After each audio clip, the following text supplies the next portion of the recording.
Long ago, in the days when Israel had no king and everyone did what seemed right in their own eyes, the people of Israel fell into a terrible cycle. They would obey God for a while, then forget Him, then suffer under their enemies, and finally cry out for mercy. After the death of Judge Ehud, Israel once again turned away from God. So the Lord allowed them to be oppressed by a cruel Canaanite king named Jabin.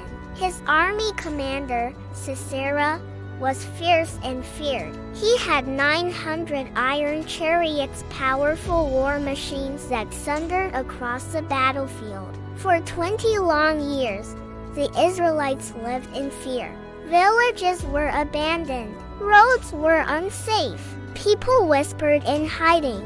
Their hearts were heavy, but God had not forgotten His people. At that time, there was a woman in Israel named Deborah. She was not an ordinary woman.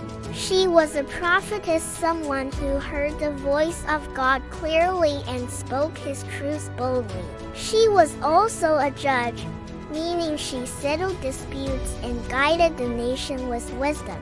Deborah would sit under a palm tree between Ramah and Bethel, and the people of Israel would come to her for counsel.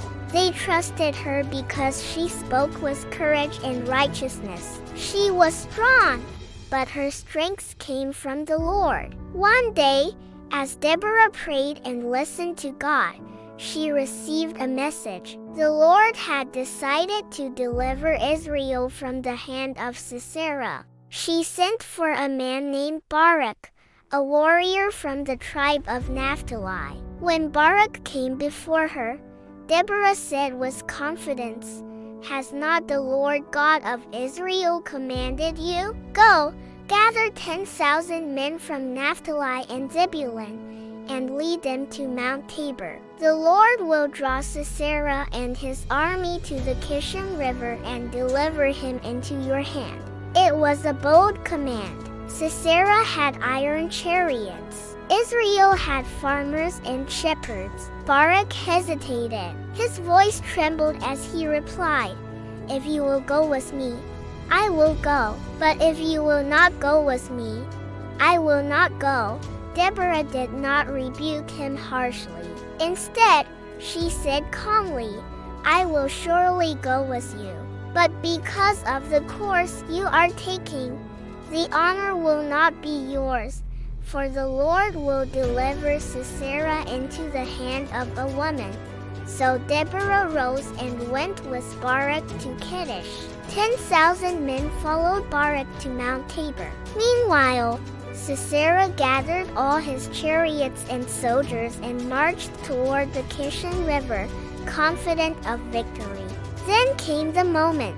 As the armies faced each other, Deborah turned to Barak and said, "Up, for this is the day in which the Lord has delivered Sisera into your hand. Has not the Lord gone out before you?" Barak charged down Mount Tabor with his men, and something miraculous happened. The Lord sent confusion into the camp of Sisera.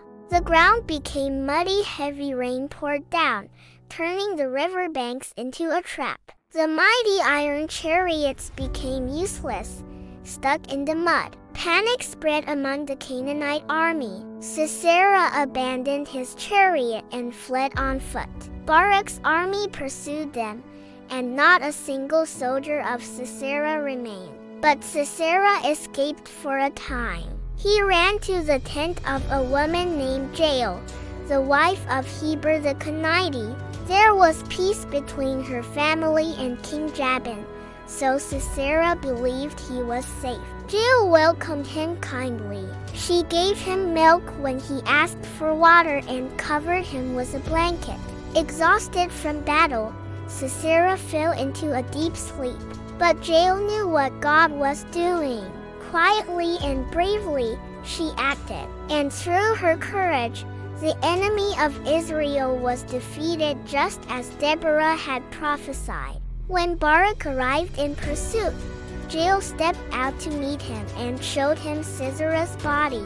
That day, God subdued King Jabin before the children of Israel, and gradually, Israel grew stronger until Jabin was completely destroyed. After the victory, Deborah and Barak sang a song of praise. They did not boast in their own strengths. They glorified the Lord for the deliverance he had given.